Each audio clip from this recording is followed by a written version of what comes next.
এই যে আবার কে ফোন দিল? হ্যাঁ হ্যাঁ, নেতাই দিব। কিচ্ছু মোমেন। হ্যাঁ নেতা, খবর ভালো আছেন? হ্যাঁ, আমি তো অনেক সমস্যায় পড়ে গেছি রে। জি নেতা। আরে ওই কাইল্লা সজীবে আমারে অপমান করছে। অপমান করার পর থেকে মনে কর যে আমার যত চেলা পেলা আছে সব তো আমাদের সাইড কাটতেছে। তুই একটু তাড়াতাড়ি আমার কাছে আয়, তোর হাতে অনেক কাজ আছে। ঠিক আছে, আমি আসতেছি এখনই। আসসালামু আলাইকুম নেতা। ওয়ালাইকুম আসসালাম। আপনার এত বড় সমস্যা আপনি আমার এখন জানাইলেন? এই কাইল্লা সজীবের লেগে আমার অনেক সমস্যা হয়ে গেছে, তুই যাই আমার একটু সাইজ করে দে। ঠিক আছে নেতা, আমি দেখতেছি ওর বিষয়টা নিয়ে।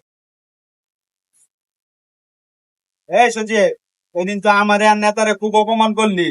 নেতাই তো বিষয়টা পিচ্ছি মোমেন্টে জানাই দিছে। তুই সাবধানে থাকিস, এলাকায় সেফলি চলাফেরা করিস। এই এদিকে আয়। এইছে ওরে, এই তোরে আর তোর নেতার আমি গেনাই ধরি রে, যা। তুই এটা কি করলি রে? আবার সাবাস। বন্ধুরা, এলাকার ফটকা নেতাদের সাথে লাগতে যায়েন না, তাহলে আমার মতো অবস্থা হবে।